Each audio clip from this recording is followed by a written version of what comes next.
ഏകദന്തം മഹാകായം തപ്തകാഞ്ചന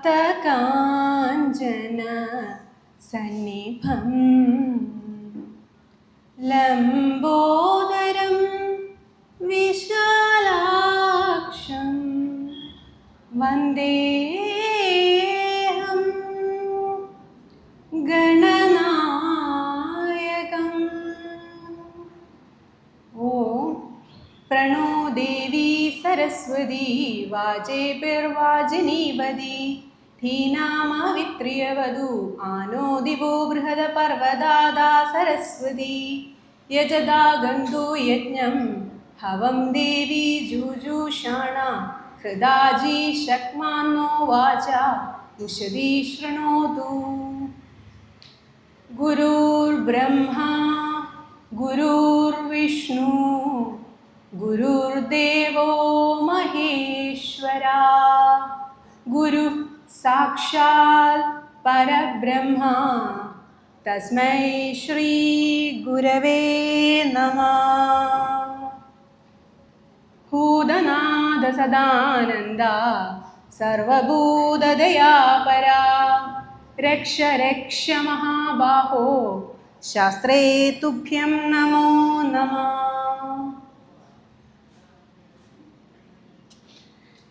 വേദിയിലും സദസ്സിലും സന്നിഹിതരായിട്ടുള്ള എല്ലാ സജ്ജനങ്ങൾക്കും എൻ്റെ വിനീതമായ നമസ്കാരം. ഇന്ന് ഈ പുണ്യപാവനമായ വേദിയിൽ സജ്ജനങ്ങളായ നിങ്ങൾ ഏവരുടെയും സമക്ഷത്തിൽ വന്നു നിൽക്കുവാനും അല്പം സംസാരിക്കുവാനുമായിട്ടുള്ള ഒരു അസുലഭമായിട്ടുള്ള അവസരമാണ് എനിക്കിവിടെ ലഭിച്ചിരിക്കുന്നത്. ഇത് ഇവിടെ കുടികൊള്ളുന്ന സാക്ഷാൽ എൻ്റെ അപ്പൻ്റെ കാരുണ്യമായിട്ട് തന്നെ കരുതാനായിട്ട് സാധിക്കുകയുള്ളൂ. കലിയുഗ വരദനായ ആ കരുണാസാഗരത്തിൻ്റെ കൃപാകടാക്ഷത്തിന് മുന്നിൽ കോടി കോടി നമസ്കാരം. നിങ്ങൾക്കേവർക്കും സുപരിചിതമായിട്ടുള്ള നാമധേയമാണ് ശ്രീ പറക്കോട് NV നമ്പ്യാതിരി അദ്ദേഹത്തിൻ്റെത് അല്ലേ? അദ്ദേഹത്തിൻ്റെ കുടുംബത്തിലെ ഒരംഗമാകുവാനുള്ള ഭാഗ്യം ലഭിച്ച ഒരു വ്യക്തിയും കൂടിയാണ് ഞാൻ. മുത്തശ്ശൻ്റെ കൃപാകടാക്ഷം, അദ്ദേഹത്തിൻ്റെ അനുഗ്രഹാശിസ് ഒന്നുകൊണ്ട് മാത്രമാണ് ഇന്നെനിക്കിവിടെ നിങ്ങളുടെ മുന്നിൽ വന്ന് നിൽക്കാൻ സാധിച്ചത് എന്ന് ഞാൻ പൂർണ്ണമായി വിശ്വസിക്കുകയാണ്. അദ്ദേഹത്തിൻ്റെ അനുഗ്രഹം നമ്മിൽ എല്ലാവരിലും എപ്പോഴും ഉണ്ടാകുമെന്ന് ഞാൻ പ്രാർത്ഥിക്കുകയാണ്. ഇത്രയും മനോഹരമായൊരു വേദി എനിക്കിവിടെ ഒരുക്കി തന്ന ഇവിടുത്തെ ഭാരവാഹികൾക്കും സംഘാടകർക്കും ഏവർക്കും ഞാൻ ഈ അവസരത്തിൽ എൻ്റെ ഹൃദയത്തിൽ നിന്നുമുള്ള നന്ദി അറിയിക്കുകയാണ്. അതുപോലെ തന്നെ ഒട്ടനവധി തിരക്കേറിയ ജീവിത സാഹചര്യങ്ങൾക്കിടയിലും ഒരല്പനേരത്തേക്ക് ഇവിടെ എത്തുകയും ഈ സജ്ജന സത്സംഗത്തിൽ പങ്കുചേരുവാനുമായി മനസ്സ് കാണിച്ച നിങ്ങൾക്കേവർക്കും ഞാൻ എൻ്റെ നന്ദി അറിയിക്കുകയാണ്. ഒരുപാട് തിരക്കുള്ള ജീവിതമാണ് നമ്മുടെ എല്ലാവരുടെയും അല്ലേ? രാവിലെ എഴുന്നേൽക്കുന്നത് മുതൽ രാത്രി കിടന്നുറങ്ങുന്നത് വരെ ഓട്ടം തന്നെയാണ്. എപ്പോഴും ഓടിക്കൊണ്ടിരിക്കുകയാണ്, എന്തിനൊക്കെയോ വേണ്ടി ഓടിക്കൊണ്ടിരിക്കുകയാണ് നാം ഏവരും. ഈ ഓട്ടത്തിനിടയിൽ സന്തോഷമുണ്ടാവാം, സങ്കടമുണ്ടാകാം, വളരെ ക്ലേശകരമായിട്ടുള്ള സാഹചര്യങ്ങളിലൂടെയും നാം കടന്നുപോയേക്കാം അല്ലേ? എന്നാൽ ഇതിനെല്ലാം ഇടയിൽ ഒരല്പനേരത്തേക്ക് നാം ഇതുപോലുള്ള ഭഗവത് സന്നിധാനത്തിലേക്ക് വരുന്നു അല്ലേ? ഇതുപോലെയുള്ള സത്സംഗങ്ങളിൽ പങ്കുചേരുവാനായി ശ്രമിക്കുന്നു. അതെന്തുകൊണ്ടാണ്? ഇങ്ങനെയുള്ള സന്നിധാനത്തിൽ എത്തുമ്പോൾ എന്തെന്നില്ലാത്ത ഒരു ശാന്തി ലഭിക്കുന്നു അല്ലേ? ആ ഭഗവാന്റെ, ആ ഭഗവത് സങ്കല്പത്തിൻ്റെ കാരുണ്യം കാരണം മനസ്സങ്ങ് നിറയുകയാണ്. ഒരു നിമിഷത്തേക്കെങ്കിലും ഒരു നിമിഷത്തേക്ക് എന്തൊക്കെ ദുഃഖങ്ങളാണോ, എന്തൊക്കെ വിഷമങ്ങളാണോ നമ്മെ അലട്ടിയിരുന്നത്, അതെല്ലാം നാം മറക്കുന്നു. ഈ സന്നിധാനത്ത് നിന്ന് പുറത്തേക്ക് പോകുമ്പോഴോ ഇനിയുള്ള കഠിനകരമായ ആ ജീവിത സാഗരത്തെ നേരിടുവാനുള്ള ഒരു ഉൾക്കരുത്ത് നമുക്ക് ലഭിക്കുന്നു അല്ലേ? അങ്ങനെയുള്ള ആ ഒരു കരുത്ത് ലഭിക്കാൻ, ആ ഒരു മനഃശാന്തി ലഭിക്കാൻ ആഗ്രഹിച്ച് മോഹിച്ചാണ് നാം ഓരോരുത്തരും ഇതുപോലെയുള്ള ഭഗവത് സന്നിധാനത്തിലേക്ക് വന്നു ചേരുന്നത്, ഇതുപോലെയുള്ള സത്സംഗത്തിൽ പങ്കുചേരുന്നത്. അപ്പോൾ എന്താണ് നമ്മുടെ ഉദ്ദേശം? ഈ സത്സംഗം വഴി അല്ലെങ്കിൽ ഭഗവത് സന്നിധാനത്തിൽ എത്തുന്നത് വഴി ഏതെങ്കിലും വിധത്തിൽ നമ്മുടെ ഉള്ളിൽ ഭക്തി വളർത്തിയെടുക്കണം. അതിനു വേണ്ടിയാണ് നാം ഇങ്ങനെയുള്ള സന്നിധാനത്തിലെത്തുന്നത്. ഇന്ന് ഭക്തി എന്താണെന്നും എങ്ങനെ നമുക്ക് ഭക്തി വളർത്തിയെടുക്കാമെന്നും ഏതൊക്കെ തലങ്ങളാണ് ആ ഭക്തി എന്ന മഹത് ഭാവത്തിനുള്ളത് എന്നും പുരാണങ്ങളിലൊക്കെ നമുക്ക് സുപരിചിതമായിട്ടുള്ള ഉത്തമ ഭക്തരായ കുറച്ച് ആൾക്കാരെ പറ്റിയും അതെല്ലാം ഒന്നറിയുവാനും ഭക്തിയിലേക്ക് ഒരു ചെറു കാൽച്ചുവട് എടുത്തു വെക്കാനും ഒക്കെയുള്ള ഒരു ചെറിയ ശ്രമമാണ് ഞാൻ നടത്താനായിട്ട് ആഗ്രഹിക്കുന്നത്. അപ്പോൾ എന്താണ് ഭക്തി എന്നാണ് നാം ഇന്ന് ചർച്ച ചെയ്യാൻ പോകുന്നതായിട്ടുള്ള വിഷയം. ഭജ് എന്നുള്ള സംസ്കൃത ധാതുവിൽ നിന്ന് ഉരുത്തിരിഞ്ഞു വന്ന വാക്കാണ് ഭക്തി എന്ന് പറയുന്നത്. ഭജ് എന്നുള്ള ധാതുവിൻ്റെ അർത്ഥം ഭജിക്കുക അല്ലെങ്കിൽ സേവിക്കുക എന്നതാണ് അർത്ഥം. അപ്പോൾ ഭക്തിയുടെ അർത്ഥവും അത് തന്നെ ആയിരിക്കുമല്ലോ. ഭജിക്കുക, സേവിക്കുക, പൂർണ്ണമായ സമർപ്പണ മനോഭാവത്തോടെ ആ ഭഗവത് പാതാരവിന്ദങ്ങളെ അനുസ്മരിക്കുക. ആ വികാരത്തെയാണ് നാം ഭക്തി എന്ന് പറയുന്നത്. ശബ്ദധാരാവലി എടുത്തു നോക്കിക്കഴിഞ്ഞാൽ അതിലുമുണ്ട് ഭക്തിക്കൊരു വിവരണം. എന്താണ് അതിൽ പറഞ്ഞിരിക്കുന്നത്? ഗുരുസ്ഥാനീയരായവരോടോ ദേവന്മാരോടോ ഒക്കെ നമുക്ക് തോന്നുന്ന സ്നേഹം, അല്ലെങ്കിൽ ആ പരമേശ്വരനോട് നമുക്കുള്ളിൽ തോന്നുന്ന അനുരാഗം, അതിനെയാണ് ഭക്തി എന്ന് പറയുന്നത് എന്നാണ് ശബ്ദധാരാവലിയിൽ കൊടുത്തിരിക്കുന്നത്. ശരിയല്ലേ? ആ ഭഗവാനോടുള്ള സ്നേഹമല്ലേ ഭക്തി എന്ന് നാം പറയുന്നത്? അതാണ് ശബ്ദധാരാവലിയിലുള്ള ഭക്തിക്കുള്ള വിവരണം. നാം ഓരോരുത്തരും പല പല സാഹചര്യങ്ങളിലൂടെ കടന്നു പോകുന്നവരാണ്, പല രീതിയിലുള്ള ജീവിതങ്ങൾ നയിക്കുന്നവരാണ്. അപ്പോൾ നമുക്ക് ഓരോരുത്തർക്കും വ്യത്യസ്തമായിട്ടുള്ള രീതിയിലായിരിക്കും ഭക്തിയെക്കുറിച്ചുള്ള ഭാവന. ഇപ്പോൾ ഞാൻ ചോദിക്കുകയാണ്, ഇവിടെ വന്നിരിക്കുന്ന സജ്ജനങ്ങളായ നിങ്ങൾ ഏവരോടും ഞാൻ ചോദിക്കുകയാണ്, എന്താണ് ഭക്തി? ഞാൻ ഇങ്ങനെ ഒരു ചോദ്യം മുന്നോട്ട് വയ്ക്കുമ്പോൾ ഏവരുടെയും മനസ്സിൽ എന്തെങ്കിലും ഒരു സങ്കല്പം മുന്നോട്ട് വന്നിട്ടുണ്ടാകും. തൊട്ടടുത്തിരിക്കുന്ന ആളുടെ മനസ്സിൽ വന്ന അതേ സങ്കല്പമാവണമെന്നില്ല, നമ്മുടെ സങ്കല്പമാണ്. ഭക്തി എന്നതിന് നാം കൊടുക്കുന്ന വ്യാഖ്യാനമാണത്. അതൊരിക്കലും തെറ്റല്ല. ഓരോരുത്തർക്കും അവരുടേതായ രീതിയിൽ വ്യാഖ്യാനിക്കുവാനായി സാധിക്കുന്ന ഒരു വികാരമാണ് ഭക്തി എന്നത്. ബുദ്ധിശാലികളായിട്ടുള്ള ആൾക്കാർ ഭക്തിയെ ജ്ഞാനസ്വരൂപയായാണ് ദർശിക്കുന്നത്. കർമ്മമേഖലയിൽ പ്രവർത്തിക്കുന്നതായിട്ടുള്ള കർമ്മികളാണെങ്കിൽ സേവാരൂപയായിട്ടാണ് ഭക്തിയെ സങ്കല്പിക്കുന്നത്. നമ്മെ പോലെയുള്ള സാധാരണക്കാരായ ഭക്തർക്കാണെങ്കിലോ ആനന്ദസ്വരൂപയാണ് ഭക്തി. അല്ലെ? എന്തിനാണ് നാം ഭക്തിമാർഗം പിന്തുടരാൻ ആഗ്രഹിക്കുന്നത്? ആനന്ദം ലഭിക്കുവാൻ വേണ്ടിയാണ്. ആ ഭഗവത് സങ്കല്പം മനസ്സിൽ നിറഞ്ഞ് മനസ്സിൽ ആനന്ദം നിറയുവാൻ വേണ്ടിയാണ് നാം ഭക്തിമാർഗം സ്വീകരിക്കുന്നത്. അപ്പോൾ അങ്ങനെ പലവിധമായ സങ്കല്പം ഭക്തിക്കുണ്ട്. ക്ഷമിക്കണം. ഭക്തിയെ പറ്റി പറയുമ്പോൾ നാം ഭക്തന്മാരെ പറ്റി പറയുന്നു, അല്ലെ? ഭക്തരിൽ തന്നെ ഏറ്റവും മുൻനിരയിലുള്ള കുറച്ചധികം നാമധേയങ്ങളുണ്ട്. അതിൽ തന്നെ ഭക്തൻ എന്ന് പറയുമ്പോൾ പെട്ടെന്ന് തന്നെ നമ്മുടെ ഏവരുടെയും മനസ്സിലേക്ക് വരുന്ന ഒരു രൂപമുണ്ട്. ആരാണ്? ദേവർഷിയായിട്ടുള്ള ശ്രീ നാരദൻ, അല്ലേ? നമ്മുടെ ഏവരുടെയും മനസ്സിലേക്ക് വരുന്നൊരു രൂപമാണ്. എന്താണ് കാരണം? സദാ നാരായണ നാരായണ എന്ന് പറഞ്ഞുകൊണ്ട് നടക്കുന്ന ഒരു വ്യക്തിത്വമാണ് അദ്ദേഹം എന്നാണ് നാം മനസ്സിലാക്കിയിരിക്കുന്നത്. അപ്പോൾ ആ നാരദമുനി, ദേവർഷിയായിട്ടുള്ള ആ നാരദമുനി ഭക്തിയെപ്പറ്റി 84 ശ്ലോകങ്ങൾ അടങ്ങുന്ന ഒരു കൃതി അല്ലെങ്കിൽ നമുക്കൊരറിവായിട്ട് പകർന്നു തന്നിട്ടുണ്ട്. അതിനെ ഭക്തി സൂക്തം എന്ന് പറയുന്നു. അതിലത്തെ ഓരോ ശ്ലോകവും നാം എടുത്തു നോക്കിക്കഴിഞ്ഞാൽ അദ്ദേഹത്തിൻ്റെതായിട്ടുള്ള സങ്കല്പത്തിലുള്ള ഭക്തി എന്താണെന്ന് അതിൽ വിവരിച്ചിരിക്കുന്നു. എന്താണ് അതിൽ പ്രധാനമായി പറഞ്ഞിരിക്കുന്നത്? നാരദമുനി നമ്മോട് പറയുകയാണ്, സാ ത്വസ്മിൻ പരമപ്രേമരൂപ എന്നാണ് നാരദമുനി പറഞ്ഞിരിക്കുന്നത്. ഭക്തിയെ പറ്റിയാണ് പറയുന്നത്. എന്താണ് പറഞ്ഞത്? പരമപ്രേമരൂപ എന്നാണ് പറഞ്ഞത്. ഭക്തി എന്നാൽ എന്താണെന്നാണ് നാരദമുനി പറയുന്നത്? ആ ഭഗവാനിൽ, ആ പരമാത്മാവിൽ, ആ പരമാർത്ഥത്തിൽ നമുക്കുണ്ടാകുന്ന പരമമായിട്ടുള്ള പ്രേമമാണ് ഭക്തി എന്നാണ് പറയുന്നത്. എങ്ങനെയുള്ളതായിട്ടുള്ള പ്രേമമാണ്? പരമമായിട്ടുള്ള പ്രേമമാണ്. എന്തുകൊണ്ടാണ് അത് പരമമാകുന്നത്? ലളിതമായിട്ടുള്ള രീതിയിലുള്ള സ്നേഹമല്ല അത്. നമ്മുടെ സർവസ്വവും ആ ഭഗവാന്റെ പാതാരവിന്ദങ്ങളിൽ സമർപ്പിച്ചുകൊണ്ട് എല്ലാം ഭഗവാനാണെന്ന തിരിച്ചറിവിൽ നിന്നും ഉണ്ടാകുന്ന ആ സ്നേഹഭാവമാണ്. അതുകൊണ്ടാണ് അതിനെ പരമപ്രേമം എന്ന് പറയുന്നത്. അങ്ങനെ ആ ഭഗവാനോടുണ്ടാകുന്ന പരമമായ പ്രേമമാണ് ഭക്തി എന്ന് നാരദമുനി പറയുന്നു. ഭക്തി സൂക്തത്തിൽ തന്നെ അദ്ദേഹം വീണ്ടും പറയുകയാണ്, അമൃത സ്വരൂപമാണ് ഭക്തി എന്ന് പറയുന്നു. അതായത് അമൃതിന് തുല്യമാണ് ഭക്തി എന്നാണ് പറയുന്നത്. അമൃത് നാം ഏവരും കേട്ടിട്ടുള്ള വാക്കാണല്ലേ അമൃത്. എന്താ മനസ്സിലാക്കിയിരിക്കുന്നത്? അമൃത് സേവിച്ചാൽ അമരനാകും എന്നാണ് മനസ്സിലാക്കിയിരിക്കുന്നത്.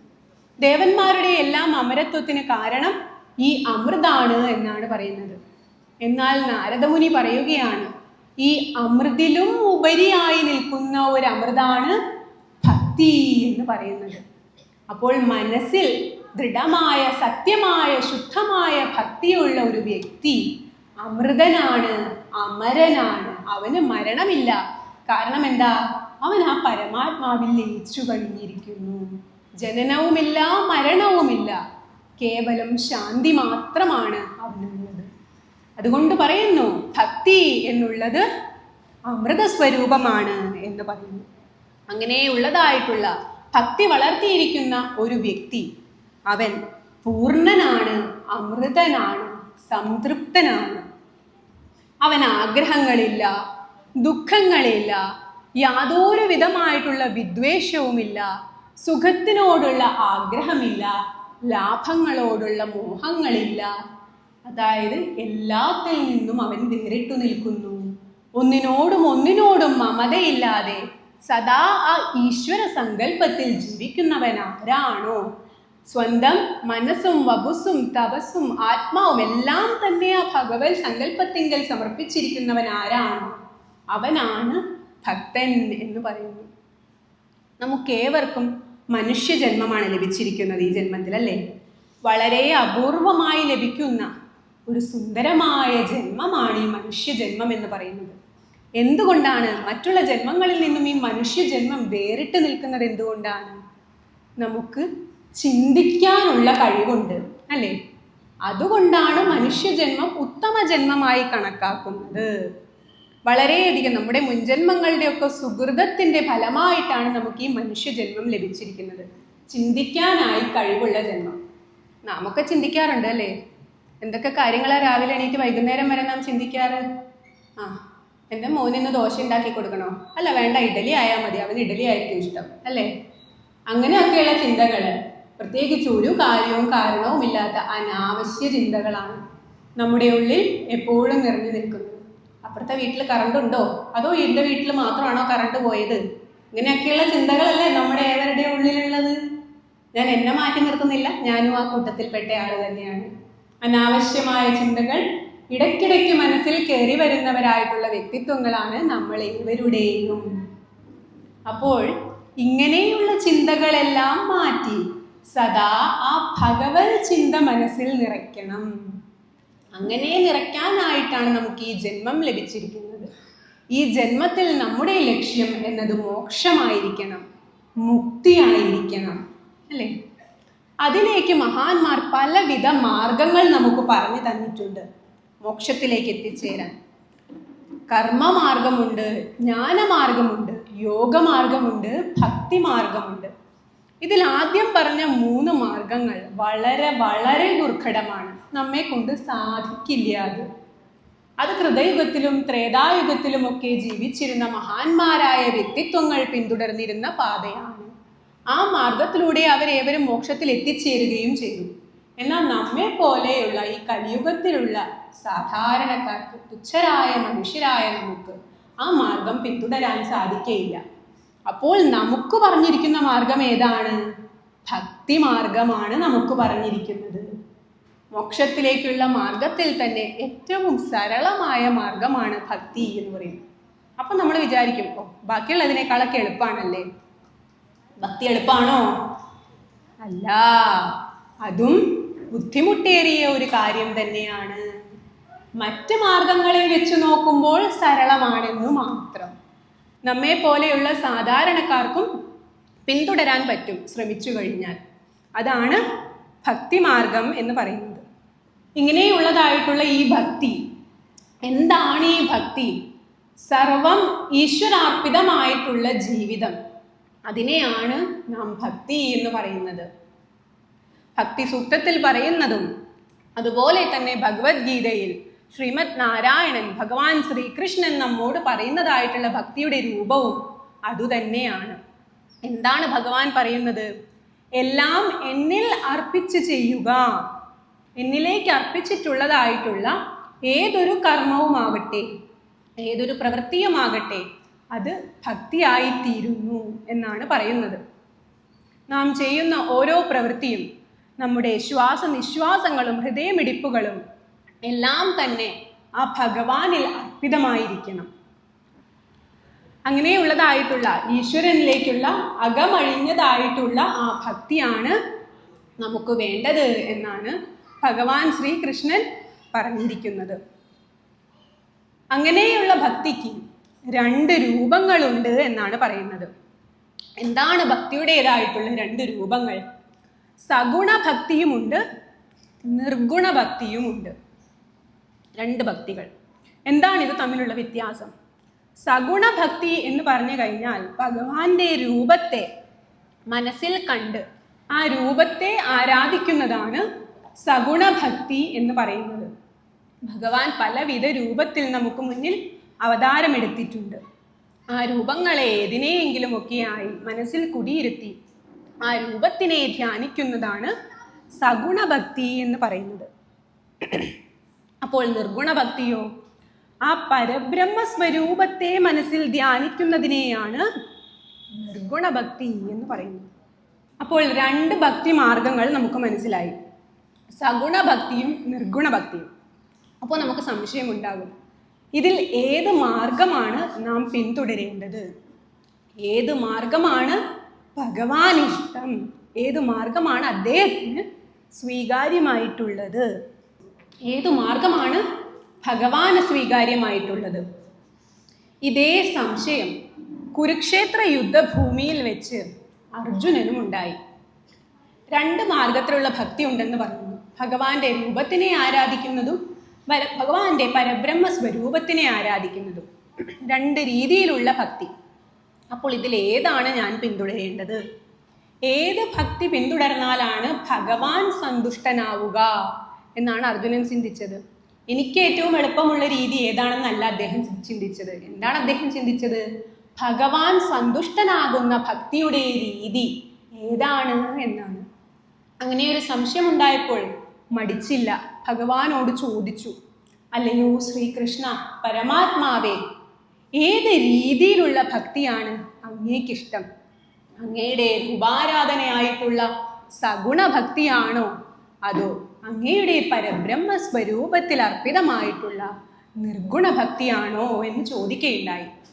അപ്പോൾ ശ്രീകൃഷ്ണ പരമാത്മാവ് ഒരു ചെറു മന്ദഹാസത്തോടെ പാർത്ഥനോട് പറയുകയുണ്ടായി, അല്ലയോ പാർത്ഥ, 2 രീതിയും ശരിയാണ്. കാരണം 2ഉം ഞാൻ തന്നെയാണ്. നിങ്ങൾക്ക് മുൻപിൽ രൂപമെടുത്ത് അവതരിച്ചതും ഞാനാണ്, ആ പരബ്രഹ്മ സ്വരൂപവും ഞാനാണ്. അപ്പൊ 2ലേക്ക് അർപ്പിതമായിട്ടുള്ള ഭക്തിയും ശരിയായ മാർഗം തന്നെയാണ്. എന്നാൽ ഈ 2 ഭക്തി മാർഗങ്ങളിൽ ഏതാണ് എനിക്ക് പ്രിയങ്കരം എന്ന് ചോദിച്ചാൽ അത് സഗുണ ഭക്തിയാണ് എന്നാണ് ഭഗവാൻ പറഞ്ഞത്. എന്താണ് സഗുണ ഭക്തി? ഭഗവാന്റെ ആ രൂപത്തിനെ മനസ്സിൽ സങ്കല്പിച്ച് ആരാധിക്കുന്നതിനെയാണ് സഗുണ ഭക്തി എന്ന് പറയുന്നത്. അത്ഭുതം അല്ലേ? ഭഗവാന്റെ മൂലസ്വരൂപം എന്ന് പറയുന്നത് പരബ്രഹ്മമാണ് അല്ലേ? ഭഗവാൻ പറഞ്ഞത് പരബ്രഹ്മത്തെ ആരാധിക്കണം എന്നല്ല, അവതാരം എടുത്തിരിക്കുന്നതായിട്ടുള്ള രൂപത്തിനെ ആരാധിക്കണം എന്നാണ് പറഞ്ഞത്. അർജുനൻ അത്ഭുതമായി. അതെന്താ ഇപ്പം അങ്ങനെ? സാധാരണ രീതിയിലാണെങ്കിൽ പരബ്രഹ്മ സ്വരൂപത്തെ ആരാധിക്കുവാനാണ് പറയേണ്ടത് അല്ലേ? പക്ഷെ ഭഗവാൻ പറയുന്നു, വേണ്ട, പരബ്രഹ്മത്തെ സ്വരൂപത്തെ ആരാധിക്കണ്ട, പകരം എൻ്റെ ഏതെങ്കിലും ഒരു രൂപത്തെ മനസ്സിൽ കണ്ട് ആരാധിച്ചാൽ മതി. അപ്പോൾ അപ്പോൾ അർജുനന് സംശയമായി. അർജുനൻ ചോദിച്ചു, എന്തുകൊണ്ടാണ് അല്ലയോ ഭഗവാനെ അങ്ങ് അങ്ങനെ പറയുന്നത് എന്ന് ചോദിച്ചു. അപ്പോൾ അതിന് മറുപടിയായിട്ട് ഭഗവാൻ പറയുകയുണ്ടായി, പരബ്രഹ്മസ്വരൂപത്തെ ആരാധിക്കുക എന്നത് ദുർഘടമായ ഒരു കാര്യമാണ്. വളരെ കഷ്ടമേറിയ ഒരു മാർഗമാണ് പരബ്രഹ്മത്തിനോടുള്ള ഭക്തി എന്ന് പറയുന്നത്. എന്താണ് അതിന് കാരണം? അപ്പോൾ ഞാൻ നിങ്ങളോട് പറയുകയാണ്, അല്പസമയം ഒന്ന് കണ്ണടയ്ക്കുക, എന്നിട്ട് ആ പരബ്രഹ്മ സ്വരൂപത്തിനെ അങ്ങ് ധ്യാനിക്കുക എന്ന് ഞാൻ നിങ്ങളോട് ആവശ്യപ്പെടുകയാണ്. കണ്ണടച്ചിരുന്ന് ആ പരബ്രഹ്മ സ്വരൂപത്തെ അങ്ങ് ധ്യാനിക്കുക. ഒരു നിമിഷം ഒന്ന് ധ്യാനിച്ചു നോക്കി. ഒരു നിമിഷം ആ പരബ്രഹ്മ സ്വരൂപത്തെ ഒന്ന് ധ്യാനിക്കുക. എന്താ കാണുന്നേ? എന്തിനെയാ നിങ്ങൾ ധ്യാനിക്കുന്നേ? എന്താണ് ഈ പരബ്രഹ്മം? എന്താണെന്ന് വിചാരിച്ചിട്ടാണ് നാം ഈ പരബ്രഹ്മത്തെ ധ്യാനിക്കേണ്ടത്? ഒത്തിരി അധികം വിശേഷണങ്ങൾ നാം കേട്ടിരിക്കുന്നു പരബ്രഹ്മത്തിനെ പറ്റി, അല്ലേ? സർവവ്യാപിയാണ് എന്ന് പറയുന്നു. ആ വിശേഷണം വെച്ച് നമുക്ക് നോക്കാം. സർവവ്യാപിയാണ്. എന്നാൽ പരബ്രഹ്മത്തിന്റെ രൂപം ഈ ആകാശമാണോ? ആകാശത്തെ മനസ്സിൽ കണ്ട് ധ്യാനിച്ചാൽ മതിയോ? നാം ഈ കാണുന്ന ആകാശം എല്ലായിടത്തും ഉണ്ടോ? അപ്പോൾ ആകാശമല്ല. എന്നാൽ പിന്നെ വായു ആയിരിക്കും, അല്ലേ? എല്ലായിടത്തും ഉണ്ടല്ലോ. വായുവാണോ പരബ്രഹ്മത്തിന്റെ രൂപം? അപ്പോൾ ശാസ്ത്രം പറയുന്നുണ്ട്, ഭൂമി കഴിഞ്ഞ് അപ്പുറത്തെ ഗ്രഹത്തിലേക്ക് പോയി കഴിഞ്ഞാൽ വായു ഇല്ല. അപ്പോൾ വായുവിനെ മനസ്സിൽ കണ്ട് ധ്യാനിച്ചിട്ട് കാര്യമുണ്ടോ? അതും കാര്യമില്ല. എന്നാൽ പിന്നെ വെളിച്ചമായിരിക്കും, അല്ലേ? എല്ലായിടത്തും ഉള്ളതല്ലേ? സൂര്യഭഗവാന്റെ വെളിച്ചം നാം എല്ലാവരും കാണുന്നതല്ലേ രാവിലെ എഴുന്നേൽക്കുമ്പോൾ? ഇപ്പം ഇവിടെയൊക്കെ വെളിച്ചമുണ്ട്. വെളിച്ചമാണോ പരബ്രഹ്മത്തിന്റെ രൂപം? ഈ സൂര്യഭഗവാന്റെ വെളിച്ചം സൗരയൂഥത്തിലുള്ള എല്ലാ ഗ്രഹത്തിലും തന്നെ എത്തുന്നില്ല. അപ്പോഴല്ലേ വെളിച്ചത്തിനെ ധ്യാനിക്കുന്നത്. അപ്പം തന്നെ എന്താണെന്ന് വിചാരിച്ചിട്ടാണ് നാം ഈ പരബ്രഹ്മത്തിനെ ധ്യാനിക്കുന്നത്? ഒന്നും അറിയില്ല നമുക്ക്. അങ്ങനെയുള്ള ഒന്നിനെ ധ്യാനിക്കാനായി ശ്രമിച്ചാൽ ധ്യാനം ഏകാഗ്രമായിരിക്കുമോ? ഉറച്ചിരിക്കുമോ? ഇല്ല. മനസ്സ് വ്യതിചലിച്ചുകൊണ്ടേയിരിക്കും. പ്രത്യേകിച്ച് നമുക്ക് അല്ലേ തന്നെ വ്യതിചലിക്കുന്ന മനസ്സാണ്. അപ്പോൾ പിന്നെ പരബ്രഹ്മത്തിനൊക്കെ സങ്കല്പിക്കാൻ പോയി കഴിഞ്ഞാൽ പിന്നെ പറയേ വേണ്ട. പരബ്രഹ്മം ഒന്നും ആയിരിക്കില്ല കുറച്ച് കഴിയുമ്പോൾ മനസ്സിൽ. ഇന്ന് രാത്രിയത്തെ ഭക്ഷണം എന്താണെന്നായിരിക്കും, അല്ലേ? അപ്പോൾ അത് വേണ്ട പാർത്ഥ. പകരം ഏതെങ്കിലും ഒരു രൂപം ഒന്ന് ധ്യാനിച്ചാൽ മതി. അതാവുമ്പോൾ നമുക്ക് സങ്കല്പിക്കാൻ എളുപ്പമാണ്, അല്ലേ? ഇപ്പോൾ കൃഷ്ണാവതാരം എടുത്തു കഴിഞ്ഞാൽ മനുഷ്യരൂപ, അല്ലേ? നമ്മളെപ്പോലെ തന്നെ 2 കൈയുണ്ട്, 2 കാലുണ്ട്, 2 കണ്ണുണ്ട്, അല്ലേ? അപ്പോൾ സങ്കല്പിക്കാനായിട്ട് എളുപ്പമാണ്. ആ രൂപത്തിനെ സങ്കല്പിച്ച് ആരാധിച്ചാൽ മതി എന്നാണ് ഭക്തനോട് പറയുന്നത്. ഇതുകൊണ്ടാണ് സഗുണഭക്തി പറയുന്നത്. അപ്പോൾ ഭഗവാന് വേണ്ടത് എന്താണ്? ഭക്തിയാണ്. ശുദ്ധമായ ഭക്തിയാണ് ആ ഭഗവാന് വേണ്ടത്. അപ്പോൾ വീണ്ടും ചോദ്യം വരിക, നാം ഭക്തരാണോ? ഇവിടെ കൂടിയിരിക്കുന്ന സജ്ജനങ്ങളായ നമ്മളേവരും ഭക്തരാണോ? നമുക്ക് ഭക്തി ഉണ്ടോ എന്നതാണ് അടുത്ത ചോദ്യം. പിന്നെ ഭക്തിയുണ്ട്. രാവിലെ എണീറ്റ് കുളിച്ച് കുരു തൊട്ടി വിളക്കൊക്കെ കൊടുത്താറുണ്ട് ഞാൻ. എല്ലാ ദിവസവും രാവിലെ അമ്പലത്തിൽ പോകാറുമുണ്ട്. പിന്നെ വൈകുന്നേരവും വിളക്ക് കൊളുത്തി പ്രാർത്ഥിക്കാറുണ്ട്, അല്ലേ? എല്ലാവരും ഇതൊക്കെ ചെയ്യാറില്ലേ? അപ്പം നാം ഭക്തരാണ്, അല്ലേ? ഇതെല്ലാം ചെയ്താൽ നാം ഭക്തരായോ? ഇല്ല. ഭക്തി എന്നുള്ള ആ മഹാസാഗരത്തിലേക്കുള്ള ഒരു കൊച്ചു കുഞ്ഞിൻ്റെ കാൽവെപ്പ് മാത്രമാണ് നാം ഈ ചെയ്യുന്നത്. ഇതൊന്നും ചെയ്യരുത് എന്നോ ഇത് തെറ്റാണോ എന്നല്ല പറയുന്നത്. അതുകൊണ്ട് മാത്രം നാം ഭക്തരാകുന്നില്ല എന്നാണ് പറയുന്നത്. അതിൻ്റെ അടുത്ത പടി കയറി ഭക്തിയുടെ ഉയരങ്ങളിലേക്ക് നാം പോകേണ്ടതാണ്. അപ്പോൾ ദേ വന്നിട്ട് പറയാണ് ഭക്തിയുടെ ഉയരങ്ങളിലേക്ക് പോകണം. എങ്ങനെയാ അപ്പോൾ ഭക്തിയുടെ ഉയരങ്ങളിലേക്ക് പോയി? എവിടെയെങ്കിലും സ്റ്റെപ്പോ കോണിയോ എന്തെങ്കിലും ഉണ്ടോ കയറി പോകാനായിട്ട്? ഇല്ലല്ലോ. എന്തെങ്കിലും ഒരു മാർഗം ഉണ്ടോ? ആരെങ്കിലും നമുക്കത് പറഞ്ഞു തന്നിട്ടുണ്ടോ? ഈ പറയുന്ന ഭഗവാൻ നമുക്ക് പറഞ്ഞു തന്നിട്ടുണ്ടോ? എങ്ങനെയാ ഭക്തി വേണ്ടതെന്ന്, എങ്ങനെയാ ഭക്തി വർദ്ധിപ്പിക്കേണ്ടതെന്ന് പറഞ്ഞു തന്നിട്ടുണ്ടോ? പറഞ്ഞു തന്നിട്ടുണ്ട്. ഭഗവാൻ പറഞ്ഞു തന്നിട്ടില്ലാത്തതായിട്ടുള്ള ഒരു കാര്യവും ഈ ലോകത്തില്ല.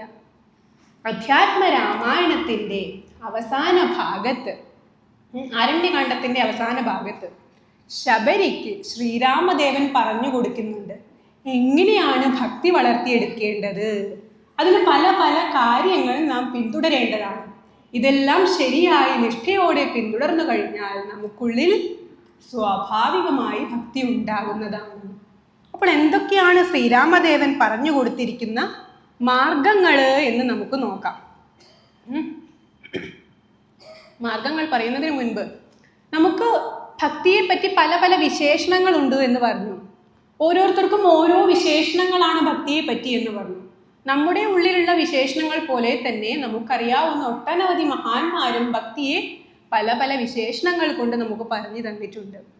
എന്തൊക്കെയാണ് ആ വിശേഷണങ്ങൾ?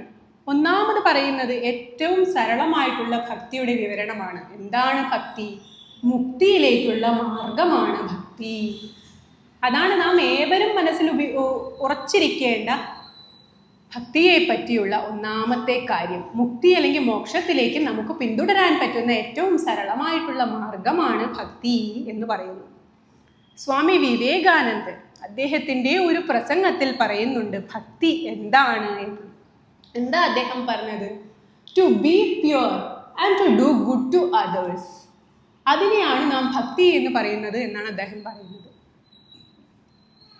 എന്താണ് അതുകൊണ്ട് ഉദ്ദേശിക്കുന്നത്? ടു ബി പ്യുവർ, അതായത് നാം ശുദ്ധരായിരിക്കണം. നാം ശുദ്ധരാ? രാവിലെ കുളിച്ച് സോപ്പൊക്കെ ഇട്ട് തേച്ച് വരച്ച് ഇപ്പം നാം ശുദ്ധരല്ലേ? അല്ലല്ലോ. അത് മാത്രം പോരാ, അവിടെ ദേഹശുദ്ധി മാത്രമേ ആയിട്ടുള്ളൂ. അത് മാത്രം പോരാ. ശുദ്ധി എന്ന് പറയുമ്പോൾ നമ്മുടെ മനസ്സും ആത്മാവും വാക്കും എല്ലാം തന്നെ ശുദ്ധമായിരിക്കണം. ഒന്നിലും ഒരു മാലിന്യവും ഉണ്ടാവരുത്. പകരം എല്ലാത്തിലും എന്തുണ്ടാവണം? ആ ഭഗവാൻ ഉണ്ടാവണം, അല്ലെങ്കിൽ ഭക്തി ഉണ്ടാകണം. അപ്പോൾ നാം യഥാർത്ഥത്തിൽ ശുദ്ധരാകുന്നു. ശുദ്ധരായി കഴിഞ്ഞാൽ ആയോ? എല്ലാ മാലിന്യവും നീങ്ങി. ഇപ്പം നമുക്ക് നല്ല ചിന്തകൾ മാത്രമേ ഉള്ളൂ.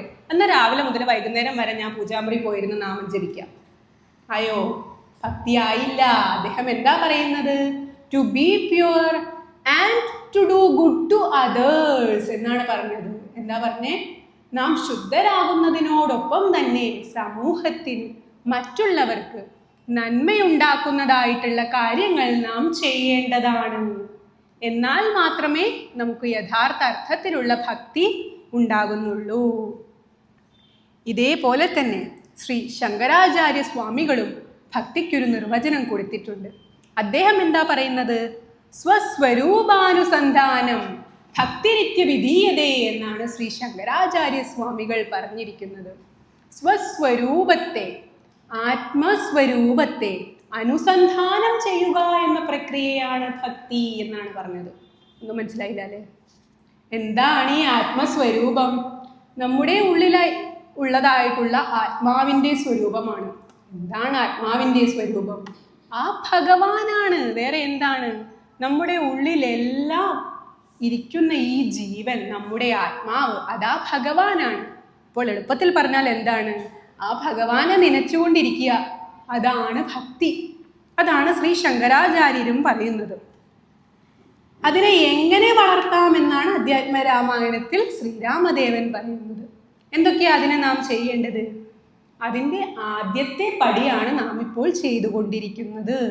അറിഞ്ഞോ അറിയാതെയോ സ്വാഭാവികമായ നാം ആദ്യത്തെ പടി ചെയ്തിരിക്കുകയാണ്. എന്താണ്? സജ്ജന സംഘമാണ്. അപ്പം ഇവിടെ നടന്നുകൊണ്ടിരിക്കുന്ന അതല്ലേ? ഒരു സജ്ജന സത്സംഗമാണ് ഇവിടെ നടന്നുകൊണ്ടിരിക്കുന്നത്.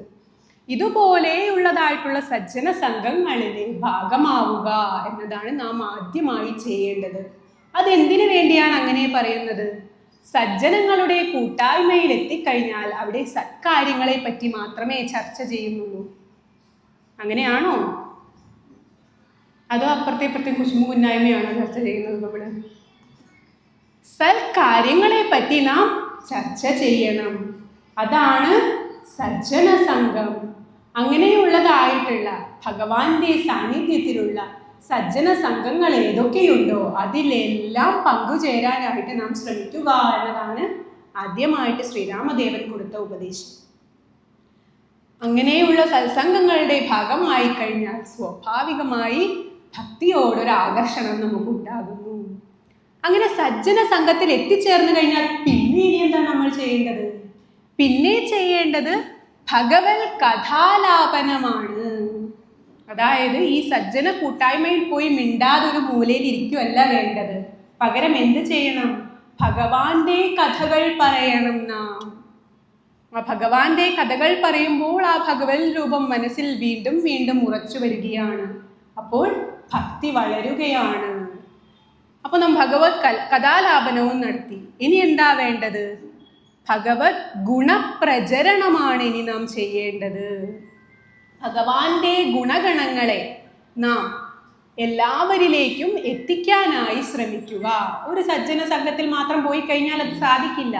അപ്പോൾ എന്ത് വേണം? പലവിധമായ സജ്ജന സംഘങ്ങളിൽ ഉൾക്കൊണ്ടുകൊണ്ട് ഭഗവാന്റെ ആ ഗുണങ്ങൾ പ്രചരിപ്പിക്കാനായി ശ്രമിക്കുക. അതിനുശേഷമോ ഭഗവത് വചനങ്ങളെ ശരിയായ രീതിയിൽ വ്യാഖ്യാനിക്കുക എന്നതാണ്. നാം ഈ പറയുന്ന ഭാഗവതമാകട്ടെ രാമായണമാകട്ടെ എല്ലാം ഭഗവാന്റെ വചനങ്ങളാണ്, അല്ലേ? എല്ലാം ഭഗവാൻ നമ്മിലേക്ക് എത്തിച്ചു തന്നിരിക്കുന്ന അറിവുകളാണ്. അത് എഴുതിയിരിക്കുന്നവർ പലരായിരിക്കാം, വായിക്കുന്നവർ പലരായിരിക്കാം, പക്ഷെ അതിലുള്ള വാക്കുകളെല്ലാം ആ ഭഗവാന്റെയാണ്, അല്ലേ? ഏതൊക്കെ രീതിയിൽ അതിനെ നാം കാണുന്നുണ്ടെങ്കിലും അതെല്ലാം ഭഗവാന്റെ വാക്കുകളാണ്. ആ വാക്കുകളെ ശരിയായ അർത്ഥത്തിൽ നാം വ്യാഖ്യാനിക്കണം. വെറുതെ വായിച്ചു പോവുകയല്ല, അത് നാം മനസ്സിലാക്കണം എന്നാണ് ഉദ്ദേശിക്കുന്നത്. അതാണ് അടുത്ത പടി. അതുകൊണ്ടുള്ള ഗുണം എന്താ? ഈ ഭാഗവതം പോലെയുള്ള കൃതികൾ നാം നല്ല രീതിയിൽ പഠിക്കുകയും മനസ്സിലാക്കുകയും ചെയ്തു കഴിഞ്ഞാൽ എന്താണ് നമുക്ക് സംഭവിക്കുക? ഭഗവത ഇതം ഭാഗവതം എന്നാണ് പറഞ്ഞിരിക്കുന്നത്. എന്താണ്?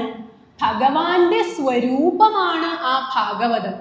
അപ്പോൾ ഭാഗവതം മുഴുവൻ ശരിയായ രീതിയിൽ നാം മനസ്സിലാക്കി കഴിഞ്ഞാൽ ആ ഭഗവാനെ നാം മനസ്സിലാക്കി കഴിഞ്ഞു എന്നാണ് അർത്ഥം. ഭഗവാനെ മനസ്സിലാക്കിയാൽ പിന്നെ മോക്ഷമാണ്. അപ്പോൾ അതുകൊണ്ട് ഭഗവത് വചനങ്ങളെ ശരിയായ രീതിയിൽ വ്യാഖ്യാനിക്കുക. പിന്നീട് നാം ചെയ്യേണ്ടത് ഗുരു ഉപാസനയാണ്. ഇന്നത്തെ തലമുറയിൽ അപ്രത്യക്ഷമായി കൊണ്ടിരിക്കുന്ന ഒരു കാര്യമാണ് ഗുരു ഉപാസന. ഗുരുസ്ഥാനീയരായിട്ടുള്ള വ്യക്തികളെ, നമ്മുടെ ഗുരുക്കന്മാരെ നാം പൂജിക്കേണ്ടതാണ്. കാരണം അവർ പൂജനീയരാണ്. നമ്മുടെ ഉള്ളിലുള്ള അജ്ഞാനമായ അന്ധകാരത്തെ മാറ്റി ജ്ഞാനമാകുന്ന വെളിച്ചം നമുക്ക് പ്രദാനം ചെയ്യുന്നവരാണ്. ആ മഹത് വ്യക്തികളെ നാം പൂജിക്കുക തന്നെയാണ് വേണ്ടത്. ഇന്നത്തെ വിദ്യാർത്ഥികളിലൊക്കെ നാം വളർത്തിയെടുക്കേണ്ടതാണ്. നമ്മുടെ കൊച്ചു കൊച്ചു കുഞ്ഞുങ്ങളിൽ വളർത്തിയെടുക്കേണ്ട ശീലമാണ്. ഇപ്പോൾ ടീച്ചർ ഒന്ന് തിരിഞ്ഞു നോക്കി എന്ന് പറഞ്ഞുകൊണ്ട് വീട്ടിൽ നിന്ന് അച്ഛനെ അമ്മേനെ വിളിച്ചുകൊണ്ട് വന്ന് ടീച്ചറെ വഴക്ക് പറയിക്കും, അല്ലേ? അതല്ലേ ഇന്നത്തെ തലമുറയിൽ സംഭവിക്കുന്നത്? അങ്ങനെയല്ല വേണ്ടത്. അവരെന്തിനാണ് ആ കുട്ടിയെ വഴക്ക് പറഞ്ഞത്, അല്ലെങ്കിൽ എന്തിനു വേണ്ടിയാണ് അവർ ആ കുട്ടിയെ നോക്കിയത്, അത് നാം മനസ്സിലാക്കാൻ ശ്രമിക്കണം. ആ കുട്ടിയുടെ നല്ലതിന് വേണ്ടിയായിരിക്കും അത് മനസ്സിലാക്കണം. ആ കുട്ടിയോടത് പറഞ്ഞ് മനസ്സിലാക്കണം. ആ ഗുരു എന്ന് പറയുന്ന ആ വ്യക്തി പൂജനീയനാണ് എന്ന് പറഞ്ഞ് മനസ്സിലാക്കേണ്ട കാര്യമാണ് ഗുരു ഉപാസന. പിന്നീട് നാം ചെയ്യേണ്ടത് പുണ്യശീലങ്ങൾ വളർത്തുക എന്നതാണ്. എന്തൊക്കെയാണ് പുണ്യശീലങ്ങൾ? സാമാന്യമായിട്ടുള്ള ധർമ്മം പാലിക്കുക, ബേസിക് മാനേഴ്സ്. ഒരു സമൂഹത്തിലേക്ക് ഇറങ്ങി ചെല്ലുമ്പോൾ ബേസിക് ആയിട്ടുള്ള മാനേഴ്സ് പാലിക്കാനായി എല്ലാവരും ശ്രദ്ധിക്കുക. അതാണ് സാമാന്യ ധർമ്മം. ഏറ്റവും ബേസിക് ആയിട്ട് ചെയ്യേണ്ട കാര്യങ്ങൾ അത് നാം ചെയ്യേണ്ടതാണ്. പിന്നീടുള്ളതാണ് പഞ്ചശുദ്ധി. ഞാൻ നേരത്തെ പറഞ്ഞു, വിവേകാനന്ദ സ്വാമി പറഞ്ഞ ടു ബി പ്യുവർ, ശുദ്ധമാകാൻ നാം ചെയ്യേണ്ടത് ഈ പഞ്ചശുദ്ധികളാണ്. എന്തൊക്കെയാണ്? ദേഹശുദ്ധി വേണം, വാക്ശുദ്ധി വേണം, മനഃശുദ്ധി വേണം, ഇന്ദ്രിയ ശുദ്ധി വേണം, ഗൃഹശുദ്ധി വേണം. ഇത്രയും കാര്യങ്ങൾ ശുദ്ധമായി സൂക്ഷിക്കുവാൻ നമുക്ക് സാധിച്ചു കഴിഞ്ഞാൽ നാം ഒരു പുണ്യശീലനാണ് എന്ന് നമുക്ക് പറയാൻ പറ്റും. പഞ്ചശുദ്ധി കഴിഞ്ഞാൽ പിന്നീട് നാം പ്രാവർത്തികമാക്കേണ്ടത് പഞ്ചമഹായജ്ഞങ്ങളാണ്. എന്തൊക്കെയാണ് ഈ പഞ്ചമഹായജ്ഞങ്ങൾ? ബ്രഹ്മ, പിതൃ, ഭൂത, മനു, ദേവയജ്ഞങ്ങളെയാണ് പഞ്ചമഹായജ്ഞങ്ങൾ എന്ന് പറയുന്നത്. ഇന്നത്തെ സാഹചര്യത്തിൽ അല്പം കഷ്ടമേറിയതാണെങ്കിലും ഇതിലൊക്കെ പങ്കുചേരാൻ പറ്റുകയാണെങ്കിൽ അതിന് നാം വളരെയധികം ശ്രമിക്കേണ്ടതാണ്. അതാണ് ഈ പഞ്ചമഹായജ്ഞം. ഒന്നും സാധിക്കുന്നില്ലെങ്കിൽ നാം പ്രാർത്ഥിക്കുന്ന സമയത്ത് ഇവരെ എല്ലാം സങ്കല്പിച്ച് പ്രാർത്ഥിക്കുക. മാനസ പൂജയാണല്ലോ ഏറ്റവും വലിയ പൂജ, അത് നാം ചെയ്യുക. അടുത്തതായിട്ട് ശ്രീരാമദേവൻ പറയുന്നത് യമനിയമാദികളോടെ പൂജ ചെയ്യുക എന്നാണ്. എന്താണ് യമനിയമാദി? അഷ്ടാംഗയോഗ വിദ്യകളെയാണ് പറയുന്നത്. അഷ്ടാംഗയോഗം പ്രാവർത്തികമാക്കിക്കൊണ്ട് ഭഗവാനെ പൂജിക്കുക എന്നതാണ് ശ്രീരാമദേവൻ അടുത്തതായി പറയുന്നത്. എന്താണിതൊക്കെ? യമം, സാമൂഹികമായുള്ള അച്ചടക്കം പാലിക്കുക. നിയമം, വ്യക്തിഗതമായിട്ടുള്ള അച്ചടക്കം നാം പാലിക്കുക. ആസനം, നമ്മുടെ ശരീരത്തിന് ബലമേകുന്നതായിട്ടുള്ള വ്യായാമ പ്രക്രിയകൾ എന്നും ചെയ്യുക. അതാണ് ആസനം. പ്രാണായാമം ശ്വസന പ്രക്രിയയാണ്. ആ ശ്വാസത്തിൽ കൃത്യമായ ശ്രദ്ധ കേന്ദ്രീകരിക്കുന്നതോടെ ആന്തരിക അവയവങ്ങൾക്കും നമ്മുടെ ആത്മാവിനും തന്നെ ഒരു ഉത്തേജനമാണ് ലഭിക്കുന്നത്. ആ പ്രാണായാമം പ്രാവർത്തികമാക്കുക. പിന്നീട് അടുത്തതാണ് പ്രത്യാഹാരം. പ്രത്യാഹാരം എന്നതുകൊണ്ട് ഉദ്ദേശിക്കുന്നത് നമ്മുടെ ഇന്ദ്രിയങ്ങളെ നമ്മുടെ നിയന്ത്രണത്തിൽ കൊണ്ടുവരിക എന്നതാണ്. കണ്ണും ചെവിയും മൂക്കും എല്ലാം തന്നെ നമ്മുടെ ഒരു വരുതിയിൽ കൊണ്ടുവരിക, അതാണ് പ്രത്യാഹാരം. ആ പ്രത്യാഹാരം ചെയ്യുവാൻ നമുക്ക് സാധിച്ചു കഴിഞ്ഞാൽ അടുത്തതായി നാം ചെയ്യേണ്ടത് ധാരണ എന്ന പ്രക്രിയയാണ്. എന്താണ് ധാരണ? ഒരു ബിന്ദു അല്ലെങ്കിൽ ഒരു വസ്തുവിലേക്ക് ശ്രദ്ധ കേന്ദ്രീകരിക്കുക. അത്രയേ ഉള്ളൂ. അതത്ര എളുപ്പമല്ല. കുറച്ചു നേരം വേറെ ഒരു ചിന്തയും ഇല്ലാതെ ആ ബിന്ദുവിലേക്ക് മാത്രം നാം നോക്കിയിരിക്കണം. ഏകാഗ്രത വളർത്താൻ വേണ്ടി നാം ചെയ്യുന്നതാണ്. ആ ധാരണ പ്രാവർത്തികമാക്കാൻ സാധിച്ചാൽ അടുത്ത പടി ധ്യാനമാണ്. ഏകാഗ്രമായിട്ടുള്ള ആ മനസ്സിനെ മുന്നോട്ട് കൊണ്ടുപോവുക, ഏകാഗ്രത സ്ഥിരമായി പാലിക്കുക, അതാണ് ധ്യാനം. ഇതാണ് അഷ്ടാംഗയോഗ വിദ്യകൾ. ഇതെല്ലാം തന്നെ നമുക്ക് അഭ്യസിക്കാൻ സാധിച്ചു കഴിഞ്ഞാൽ പിന്നീട് നാം സദാ ഭഗവാന്റെ മന്ത്രജപവും ഭഗവാന്റെ തത്വചിന്തയും മനസ്സിൽ കൊണ്ടു നടന്നു കഴിഞ്ഞാൽ പൂർണ്ണാർത്ഥത്തിലുള്ള ഭക്തനായി നാം മാറുന്നു എന്നാണ് ശ്രീരാമദേവൻ പറയുന്നത്.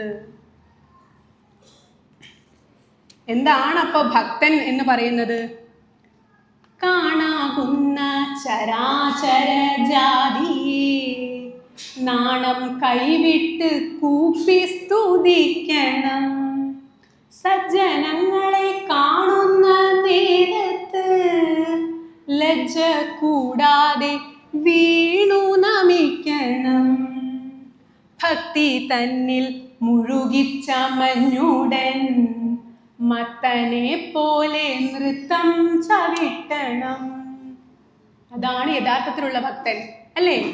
എല്ലാ ചരാചരങ്ങളിലും ഭഗവാനെ കണ്ട് സർവചരാചരങ്ങളെയും കൂപ്പി സ്തുതിക്കുന്നവനായിരിക്കണം ഭക്തൻ. സജ്ജനങ്ങളെ കാണുമ്പോൾ ഒരു മടിയുമില്ലാതെ അവരുടെ കാൽക്കൽ അങ്ങ് വീണ് നമസ്കരിച്ചേക്കുക, അതാണ് ഭക്തൻ. പിന്നെ എന്താ? ഭക്തിയുടെ മൂർധന്യാവസ്ഥയിൽ എത്തി നിൽക്കുന്ന ഒരു ഭക്തൻ യാതൊരുവിധ ചിന്തയുമില്ലാതെ നൃത്തം ചെയ്തുകൊണ്ടിരിക്കും. ചിലപ്പോൾ കരഞ്ഞുകൊണ്ടിരിക്കും, ചിലപ്പോൾ ചിരിച്ചുകൊണ്ടിരിക്കും. കാണുന്നവർക്ക് ഭ്രാന്തായി തോന്നുമെങ്കിലും അതാണ് ഭക്തിയുടെ മൂർധന്യാവസ്ഥ എന്ന് പറയുന്നത്. അങ്ങനെയുള്ളവനായിരിക്കണം ഒരു ഭക്തൻ. അപ്പോൾ നാം ഭക്തി എങ്ങനെയാണ് വളർത്തിയെടുക്കേണ്ടത് എന്ന് പറഞ്ഞു. ഇനി ഈ ഭക്തിക്ക് പല പല തലങ്ങളുണ്ട്, ലെവലുകളുണ്ട്, ഓരോ പടികളാണ്. ഓരോന്ന് കടന്നു ചെല്ലുമ്പോഴും നമ്മുടെ ഉള്ളിലുള്ള ഭക്തി വർദ്ധിച്ചു വർദ്ധിച്ചു വരുന്നു. ഇതും നമുക്ക് ഭഗവാൻ പറഞ്ഞു തന്നിട്ടുണ്ട്. എവിടെയാ പറഞ്ഞിരിക്കുന്നത്? ഭാഗവതത്തിലാ പറഞ്ഞിരിക്കുന്നത്. ഭാഗവതത്തിൽ എവിടെയാണ് പറഞ്ഞിരിക്കുന്നത്? ഭാഗവതത്തിലെ 7-ാം സ്കന്ധത്തിലെ 5-ാം അധ്യായത്തിലാണ് ഇതിനെപ്പറ്റി പ്രതിപാദിച്ചിരിക്കുന്നത്. ഇതെങ്ങനെയാണ് പ്രതിപാദിച്ചിരിക്കുന്നത്? ആരാണ് ഇതിനെപ്പറ്റി പറയുന്നത്? ഭഗവാന്റെ തന്നെ ഉത്തമ ഭക്തനായിട്ടുള്ള ഭക്ത പ്രഹ്ലാദനാണ് നമുക്കിത് പറഞ്ഞു തന്നിരിക്കുന്നത്. ആ ഭക്ത പ്രഹ്ലാദനാണ് ഇത് പറഞ്ഞു തന്നിരിക്കുന്നത്. ഈ സങ്കല്പത്തിൽ പറയുന്നത് 9 തലങ്ങളാണ് ഭക്തിക്കുള്ളത് എന്നാണ്. അതിനെ നാം നവവിധ ഭക്തി അല്ലെങ്കിൽ നവധാ ഭക്തി എന്നാണ് പറയുന്നത്. ഏത് സാഹചര്യത്തിലാണ് പ്രഹ്ലാദൻ ഇതിനെപ്പറ്റി പറഞ്ഞിരുന്നത്? ഹിരണ്യകശിപു, പ്രഹ്ലാദന്റെ പിതാവ്, ഒരു ദിവസം പ്രഹ്ലാദനെ മടിയിലിരുത്തി ചോദിക്കുകയുണ്ടായി, ഗുരുമുഖത്ത് നിന്ന് അഭ്യസിച്ചതിൽ ഏറ്റവും ഉത്തമമായതെന്ത് എന്ന് പ്രഹ്ലാദനോട് ചോദിച്ചു. അപ്പോൾ പ്രഹ്ലാദൻ അതിന് മറുപടിയായിട്ട് പറഞ്ഞു, നാരായണ ഭക്തിയാണ് എന്ന്. അല്ലേ? വെറുതെ അങ്ങനെ പറയുകയല്ല ചെയ്തത്, എന്താണ് ആ ഭക്തി എന്ന് വിവരിക്കുകയും ചെയ്തു. പിതാവിനോട് മാത്രമല്ല, പിന്നീട് തൻ്റെ സുഹൃത്തുക്കൾക്കും ഇത് വിവരിച്ചു കൊടുക്കുന്നുണ്ട്. എന്താണ് പറഞ്ഞത് പ്രഹ്ലാദൻ? ശ്രവണം,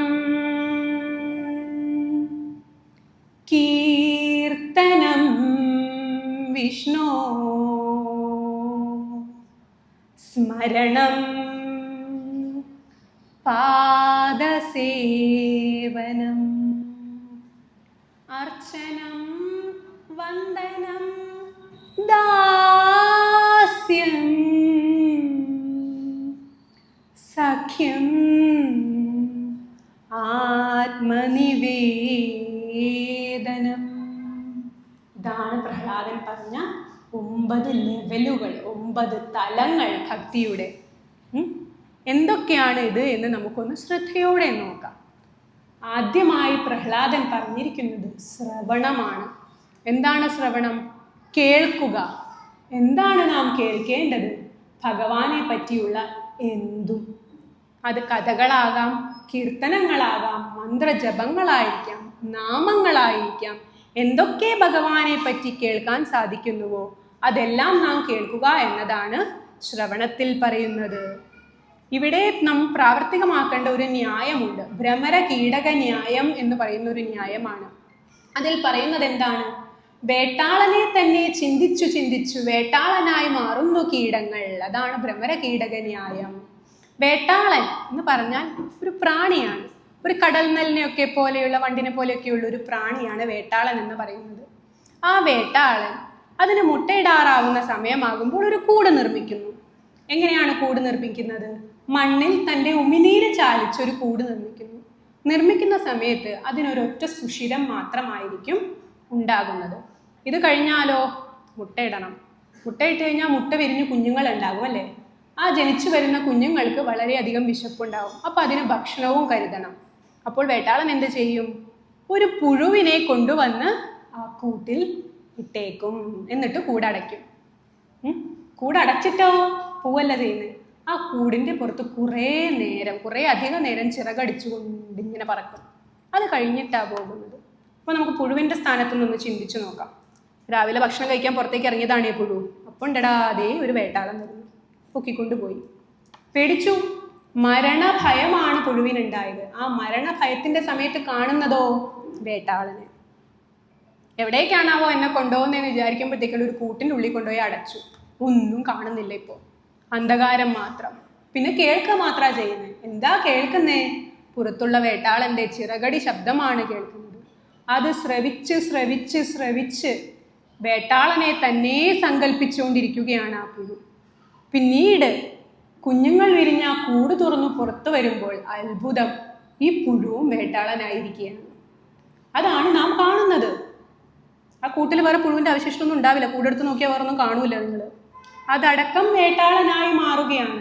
അതാണ് ശ്രവണത്തിൻ്റെ ബലം പറയുന്നത്. ശ്രവിച്ച് ശ്രവിച്ച് ശ്രവിച്ച് അത് തന്നെയായി തീരുകയാണ്. അപ്പോൾ ഭഗവത് കാര്യങ്ങൾ ശ്രവിച്ചുകൊണ്ടിരുന്നാലോ ഭഗവാനായിത്തീരും. ആ ഭഗവാനിൽ അലിഞ്ഞു ചേരും. അതുകൊണ്ട് അതുതന്നെ നാം ശ്രവിച്ചുകൊണ്ടിരിക്കേണ്ടതാണ്. ഇങ്ങനെ ശ്രവണം വഴി മുക്തി ലഭിച്ച മഹാത്മാക്കളെ പുരാണങ്ങളിലും ഇതിഹാസങ്ങളിലും ഒക്കെ പറഞ്ഞിട്ടുണ്ട് അല്ലേ? ഭാഗവത പുരാണത്തിൽ തന്നെ പറയുന്നുണ്ട്. ഭാഗവത പുരാണത്തിൽ പ്രധാനമായി പറയുന്ന ആരാണ് ഈ ഭാഗവത പുരാണം കേൾക്കുന്നത്? പരീക്ഷിത്ത് മഹാരാജാവാണ്. പരീക്ഷിത്ത് മഹാരാജാവിന് ഇതല്ലേ സംഭവിച്ചത്? തൻ്റെ അറിവില്ലായ്മ മൂലം ഒരു ശാപം ലഭിച്ചു. എന്ത് ശാപമാണ് ലഭിച്ചത്? 7 ദിവസത്തിനുള്ളിൽ തക്ഷകന്റെ ദംശകമേറ്റ് മരിക്കും എന്ന് പറഞ്ഞു. അപ്പോൾ പരീക്ഷിത്ത് മഹാരാജാവ് ദുഃഖിക്കുകയല്ല ഉണ്ടായത്. പകരം എന്താ? 7 ദിവസമുണ്ട്, എന്നാ മരിക്കുന്നതെന്ന് കൃത്യം അറിയാം. അപ്പം ഈ 7 ദിവസത്തിനുള്ളിൽ ആ ഭഗവത് പാതാരവിന്ദത്തിൽ എത്താനുള്ള എല്ലാം ചെയ്യണം. അതിനുവേണ്ടി സമീപിച്ച വ്യക്തിയാണ് ശ്രീ ശുകബ്രഹ്മർഷി. അദ്ദേഹത്തിനോട് അപേക്ഷിക്കുകയാണ് ഉണ്ടായത്. അല്ലയോ മഹാനുഭാവ, ആ ഭഗവാന്റെ കഥകൾ എനിക്ക് പറഞ്ഞു തന്നാലും അത് ശ്രവിച്ച് വിശകലനം ചെയ്ത് എനിക്ക് മോക്ഷത്തിലേക്ക് അടുക്കണം. ശ്രീ ശുകബ്രഹ്മർഷി ആരാണ്? വേദവ്യാസ മഹർഷിയുടെ പുത്രനാണ് ശ്രീ ശുകബ്രഹ്മർഷി. ജീവൻ മുക്തനാണ്. ജീവൻ മുക്തൻ എന്ന് വെച്ചാൽ ശരീരമുള്ളപ്പോൾ തന്നെ മോക്ഷം നേടിയ വ്യക്തിയാണ്.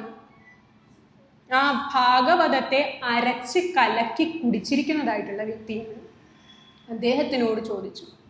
അദ്ദേഹം വളരെ സന്തോഷത്തോടെ 7 ദിവസം കൊണ്ട്, പരീക്ഷത്തിൻ്റെ ആയുസ്സിൽ ബാക്കിയുള്ള ആ 7 ദിവസം കൊണ്ട് ആ ഭാഗവതം മുഴുവനായി പറഞ്ഞു കേൾപ്പിച്ചു. അവസാന നിമിഷം തക്ഷകൻ വന്ന് ദംശിക്കുമ്പോൾ പരീക്ഷിത്ത് മഹാരാജാവിൻ്റെ മുഖത്ത് യാതൊരുവിധ ഭയവുമില്ല. പകരം എന്താണുള്ളത്? ഒരു ചെറു മന്ദഹാസമുണ്ട്, ശാന്തിയുണ്ട്. ഭഗവാനിലേക്ക് ലയിച്ചിരിക്കുകയാണ് പരീക്ഷിത്ത് മഹാരാജാവ്. ഇതുപോലെ മറ്റൊരു ഉദാഹരണമാണ് ദുന്ധുകാരിയുടേത്. ദുന്ധുകാരിയുടെ കഥയും എല്ലാവരും ഭാഗവതത്തിൽ കേട്ടിട്ടുള്ള, ശ്രദ്ധിച്ചിട്ടുള്ള കഥയായിരിക്കും. സ്വന്തം ദുരാചാരങ്ങൾ കൊണ്ട് ദുർമരണം വരിച്ചു ദുരാത്മാവായി മാറി ദുന്ദുകാരി. എന്നിട്ടോ സഹോദരനായിട്ടുള്ള ഗോകർണനോട് മോക്ഷത്തിന് എന്തെങ്കിലും ഒരു മാർഗം വേണമെന്ന് പറഞ്ഞു. അപ്പോൾ ഗോകർണൻ എന്താ ചെയ്തത്? ഇപ്പോൾ ശ്രീശുക ബ്രഹ്മർഷി ചെയ്തതുപോലെ തന്നെ സപ്താഹം നടത്തി. ഈ സപ്താഹം കേൾക്കാനായി ദുന്ദുകാരിയുടെ ആത്മാവ് 7 ദണ്ടുള്ള ഒരു മുളയുടെ സുഷിരത്തിൽ കയറിയിരുന്നു. 1-ാമത്തെ ദിവസം കഴിഞ്ഞു, ഒരു ദണ്ടൊടിഞ്ഞു. അടുത്ത തലത്തിലേക്ക് കയറി. 2-ാമത്തെ ദിവസം 2.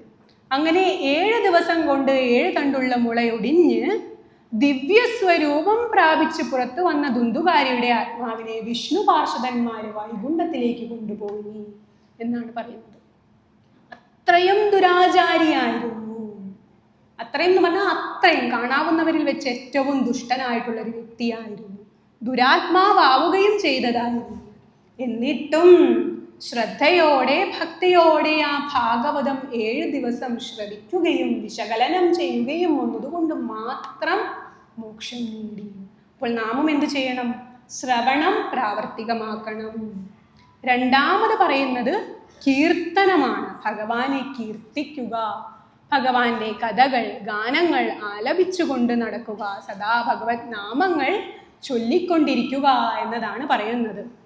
അങ്ങനെ ചെയ്തു കഴിഞ്ഞാലും മോക്ഷം ലഭിക്കും. അതിനുള്ള ഉദാഹരണങ്ങളും നമുക്ക് സുപരിചിതരായവരാണ്. ആരൊക്കെയാണ്? ശ്രീ നാരദ ബ്രഹ്മർഷി, പിന്നെ ആരാണ്? നാരദ ദേവർഷി, പിന്നെ ശ്രീ ശുക ബ്രഹ്മർഷി. ഇവരൊക്കെ അതിനുള്ള ഉദാഹരണങ്ങളാണ്. നാരദമുനി അദ്ദേഹത്തിൻ്റെ പൂർവജന്മത്തിൽ കേവലം ഒരു ദാസീപുത്രൻ മാത്രമായിരുന്നു. അങ്ങനെ ഇരിക്കെ സ്വന്തം ഗൃഹത്തിന് സമീപം കുറച്ച് സന്യാസിമാർ വരികയും അവരുടെ യജ്ഞവൃത്തികൾ ചെയ്യുകയും ചെയ്യുന്നത് കണ്ട് അവരെ സേവിച്ചു. ആ സേവിക്കുന്നതിനിടയിൽ അവരിൽ നിന്നും ലഭിച്ച ജ്ഞാനത്തിൽ നിന്നും ഭക്തി ഉളവായി. അതിനുശേഷം സ്വന്തം അമ്മയുടെ മരണം സംഭവിക്കുകയും മരണാനന്തരം വനത്തിൽ പോയി തപസ് ചെയ്യുകയും ചെയ്തു. ആ തപസ്സിൻ്റെ അന്ത്യഘട്ടത്തിൽ ഒരു ജ്യോതി, ഒരു ചെറിയ മയിൽപ്പീലി കാണുകയുണ്ടായത്രേ നാരദമുനി. അതുമാത്രമേ ഉള്ളൂ. വികാര നിർഭരനായി കൂടുതൽ കാണണം എന്ന് വിചാരിക്കുമ്പോഴേക്കും മറഞ്ഞിരിക്കുകയാണ്. ഒരശരീരിയും ഈ ജന്മത്തിൽ ഇത്രയേ വിധിച്ചിട്ടുള്ളൂ, എന്നാൽ അടുത്ത ജന്മത്തിൽ നിനക്ക് സദാ എന്നെ കണ്ടുകൊണ്ടിരിക്കാനായി സാധിക്കും. പിന്നീടുള്ള ജന്മമാണ് അടുത്ത സൃഷ്ടികാലത്ത് ബ്രഹ്മാവിൻ്റെ മാനസപുത്രനായ നാരദനായി ജനിച്ചു. ഭഗവാനിൽ നിന്നും തന്നെ ലഭിച്ചിരിക്കുന്ന മഹതി എന്ന വീണയും കൈകളിലേന്തി ഭഗവാന്റെ കീർത്തനങ്ങൾ പാടിക്കൊണ്ട് ലോകം മുഴുവൻ നടക്കുകയാണിപ്പോൾ നാരദൻ ചെയ്തുകൊണ്ടിരിക്കുന്നത്. അതാണ് കീർത്തനത്തിൻ്റെ ഗുണം. അടുത്തതായി വരുന്നത് സ്മരണമാണ്. സദാ ഭഗവാനെ സ്മരിച്ചു കൊണ്ടിരിക്കുക. ഇവിടെ നാം പ്രാവർത്തികമാക്കാൻ പാടില്ലാത്ത ഒരു ന്യായമുണ്ട്. എന്താണത്?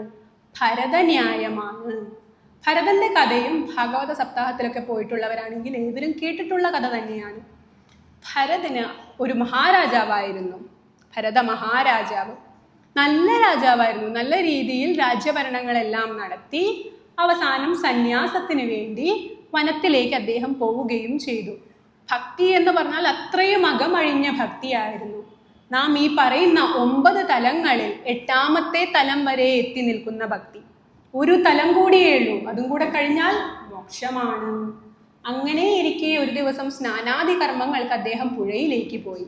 ആ പുഴയിലെത്തുമ്പോഴോ ഗർഭിണിയായിട്ടുള്ള ഒരു മാൻ അവിടെ വന്ന് ജലപാനം ചെയ്യുന്നുണ്ട്. അങ്ങനെ ജലപാനം ചെയ്തുകൊണ്ടിരിക്കുകയായിരുന്ന മാനിനെ പെട്ടെന്നൊരു പുലി വന്ന് ആക്രമിക്കുകയുണ്ടായി. ആ ആക്രമണത്തിൽ, ആ ഭയത്തിൽ ആ മാൻ പ്രസവിക്കുകയും ഒരു മാൻകുഞ്ഞ് ജനിക്കുകയും ചെയ്തു. പുലിയാണെങ്കിൽ അമ്മ മാനിനെ കൊണ്ടുപോവുകയും ചെയ്തു. ആ കുഞ്ഞ് അവിടെ ബാക്കിയായി.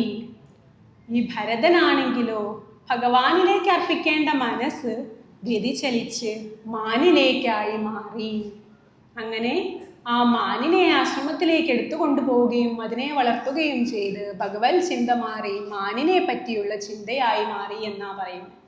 അവസാന കാലത്ത് മരിച്ചു വീഴുന്ന സമയത്തും ഈ മാനിൻ്റെ ചിന്ത മാത്രമായി മനസ്സിൽ. എന്നിട്ടോ അടുത്ത ജന്മത്തിൽ മാനായി ജനിച്ചു. ആ മാനായി ജനിച്ചപ്പോൾ തൻ്റെ മണ്ടത്തരം മനസ്സിലായി.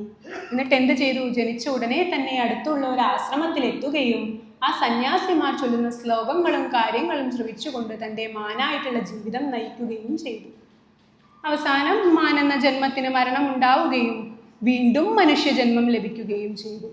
ഈ മനുഷ്യജന്മത്തിൽ തെറ്റാവർത്തിക്കുകയില്ല എന്ന് ഉറച്ച് തീരുമാനമെടുത്ത ഭരതൻ ഒരു പൊട്ടനായി മന്ദബുദ്ധിയായി ആൾക്കാരുടെ മുന്നിൽ അഭിനയിക്കാൻ തുടങ്ങി. അങ്ങനെ ആവുമ്പോൾ എന്താ? ആരുമായിട്ട് സംസർഗം വേണ്ട, സദാ ഭഗവാനെ ചിന്തിക്കാം. അങ്ങനെ ഭഗവാനിൽ അർപ്പിതമായിട്ടുള്ള ആ ജീവിതം നയിച്ചുകൊണ്ട് ഭരതന് ആ ജന്മത്തിൽ മോക്ഷം ലഭിക്കുകയും ചെയ്തു. അപ്പോൾ നാം എന്താണ് ശ്രദ്ധിക്കേണ്ടത്? സദാ ഭഗവാനെ സ്മരിക്കുവാൻ ശ്രദ്ധിക്കണം. വേറെ എന്തിലേക്കെങ്കിലും ചിന്ത പോയി കഴിഞ്ഞാൽ അതായി തീരുന്നു നാം. ഭഗവാൻ പറഞ്ഞു, എന്താ പറഞ്ഞേ? അന്ധകാലേച്ച മാമേവ സ്മരമുക്വാ കളേവരം യഃ പ്രയാതി സമൽഭാവം യാതി സാസ്ത്യത്ര സംശയ. അന്ധകാലത്തിൽ എന്നെ സ്മരിച്ചു കഴിഞ്ഞാൽ നിശ്ചയമായും എന്നിലേക്ക് എത്തിച്ചേരാനായിട്ട് സാധിക്കും.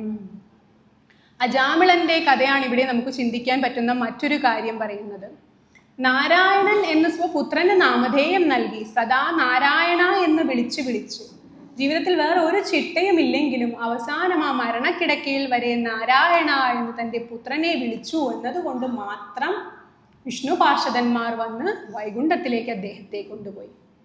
അപ്പം നമുക്ക് തോന്നും എളുപ്പമാണല്ലേ, എന്നാൽ പിന്നെ മരിക്കാൻ കിടക്കുന്ന നേരത്തെ നാരായണ നാരായണ എന്ന് പറഞ്ഞാൽ മാത്രം പോരെ, മോക്ഷം കിട്ടില്ലേ?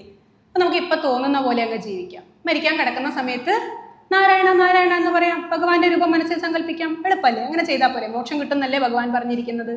ഭാഗവതത്തിലും ഭഗവത്ഗീതയിലും ഒക്കെ സത്യമായിട്ടുള്ള കാര്യങ്ങളാണ് പറഞ്ഞിരിക്കുന്നത്. അങ്ങനെ തന്നെയാണ് സംഭവിക്കുക. ഇത് പൂർണ്ണമായി വിശ്വസിച്ചുകൊണ്ട് ഒരു മൂഢൻ ഇതുപോലെ അജാമിളനെ പോലെ തന്നെ ചെയ്യാമെന്ന് തീരുമാനിച്ച് തനിക്കുണ്ടായ സന്താനത്തിന് നാരായണൻ എന്ന് പേരും കൊടുത്തു. എന്നിട്ട് തനിക്ക് തോന്നിയ പോലെ ജീവിച്ചു. അവസാനം മരണക്കിടക്കയിൽ കിടക്കുകയാണ്. ഇനി നാരായണ എന്ന് വിളിക്കാം, വിളിച്ചു കഴിഞ്ഞാൽ മോക്ഷം ലഭിക്കുമല്ലോ. എന്തുവാ പറഞ്ഞേ? എന്നിട്ട് നാരായണ എന്നുള്ള നാമമൊന്നുമല്ല, മോനെ, എടാ, കുഞ്ഞേ, മോനെ, ഇതാണ് നാവിൽ നിന്നും പുറത്തേക്ക് വന്നേക്കുന്നത്. കാരണം എന്താ? ജീവിതത്തിൽ ഒരിക്കലും ആ കുഞ്ഞിനെ നാരായണ എന്ന നാമം വിളിച്ചിട്ടില്ല. പിന്നെ ഇങ്ങനെ അവസാന കാലത്ത് വിളിക്കുക.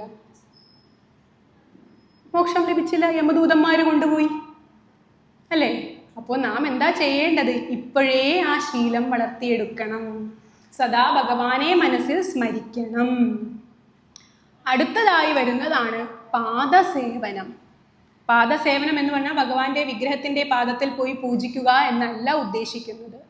ഭഗവത് പാദസേവനം ചെയ്യുക എന്ന് പറഞ്ഞു കഴിഞ്ഞാൽ രാമായണത്തിലെ ഭരതനെ പോലെ, സാക്ഷാൽ ശ്രീ മഹാലക്ഷ്മിയെ പോലെ യാതൊരുവിധ അഹങ്കാരവും ഒന്നും തന്നെ ഉള്ളിലില്ലാതെ പൂർണ്ണ സമർപ്പണ മനോഭാവത്തെ ഭഗവാനെ സേവിക്കുക എന്നതാണ്. സർവ്വ ഐശ്വര്യങ്ങളുടെയും ദേവതയാണ് മഹാലക്ഷ്മി അല്ലേ? എന്നിട്ടും ഭഗവാന്റെ പാദസേവയാണ് സദാ ചെയ്തുകൊണ്ടിരിക്കുന്നത്. ഇവിടെയും സ്വാമി വിവേകാനന്ദന്റെ വാക്കുകളാണ് നാം ശ്രദ്ധിക്കേണ്ടത്. എന്താണ് അദ്ദേഹം പറഞ്ഞത്? Where should we go to seek God? Are not all the poor, miserable and the weak God? Why not worship them first? അങ്ങനെയാണ് വിവേകാനന്ദ സ്വാമി ചോദിച്ചത്. എന്താ പറഞ്ഞത്? നമുക്ക് മുന്നിൽ കാണുന്ന നിർധനരായവരും നിർബലരായവരുമായിട്ടുള്ളവർ, കഷ്ടതകൾ സഹിക്കുന്നവർ, അവർക്കുള്ളിലും ഭഗവാൻ തന്നെയല്ലേ ഉള്ളത്? അവരെ സേവിക്കുന്നതും ഭഗവത് സേവനമല്ലേ? അതല്ലേ നാം ചെയ്യേണ്ടത്. അല്ലാതെ ഹിമാലയ സാനുക്കളിലും കൈലാസത്തിലും പോയി ഭഗവാനെ നോക്കിക്കഴിഞ്ഞാൽ ഭഗവാനെ കാണില്ല. ഇത് തന്നെ ഭഗവാൻ ഭാഗവതത്തിലും പറയുന്നു. എന്താ പറഞ്ഞത്? അഹം സർവേഷു ഭൂതേഷു ഭൂതാത്മാവസ്ഥിത സദാ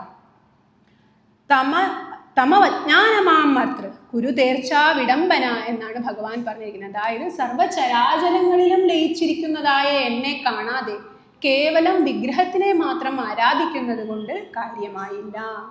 അപ്പോൾ എന്താണ് വേണ്ടത്? ജനസേവയാണ് ജനാർദ്ദന സേവ എന്ന് നാം മനസ്സിലാക്കണം.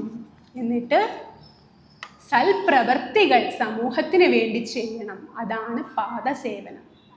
പാദസേവനം കഴിഞ്ഞാൽ അടുത്ത തലം വരുന്നതാണ് അർച്ചനം. അർച്ചനത്തിന് ഉദാഹരണം പൃഥു ചക്രവർത്തിയാണ്. അർച്ചനം എന്ന് പറയുന്നത് എന്താ? ഭഗവാനെ പൂജിക്കുക, ദ്രവ്യങ്ങളൊക്കെ അർപ്പിച്ചുകൊണ്ടുള്ള സാധാരണ രീതിയിൽ നാമൊക്കെ കാണുന്ന രീതിയിലുള്ള പൂജയെയാണ് അർച്ചനം എന്ന് പറയുന്നത്. പൃഥു ചക്രവർത്തി തൻ്റെ സർവ്വസമ്പത്തും അധികാരവും എല്ലാം തന്നെ ഭഗവാന്റെ ആരാധനയ്ക്ക് ഉപയോഗിച്ചു.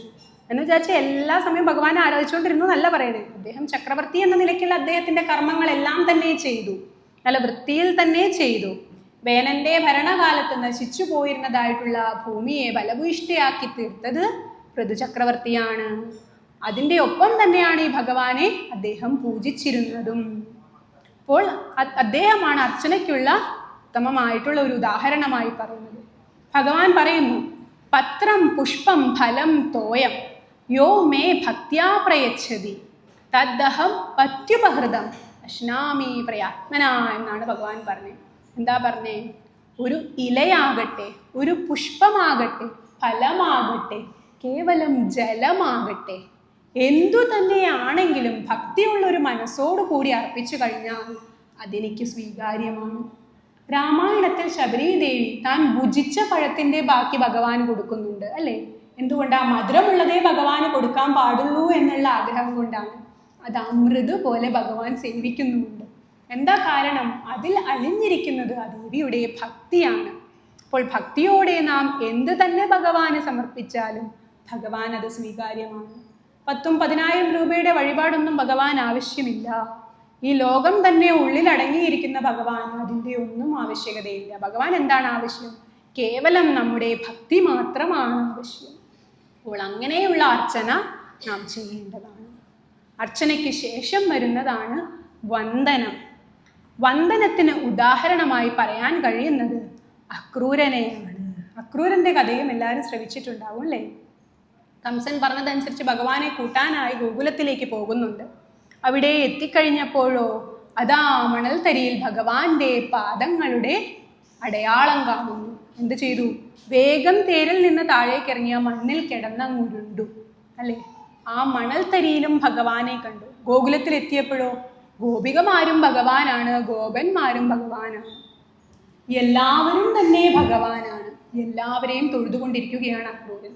അതാണ് വന്ദനം. സകല ചരാചരങ്ങളിലും ആ ഭഗവാനെ കണ്ട് വന്ദിക്കുകയാണ് നാം ചെയ്യേണ്ടത്. വന്ദനം കഴിഞ്ഞു വരുന്നതാണ് ദാസ്യം.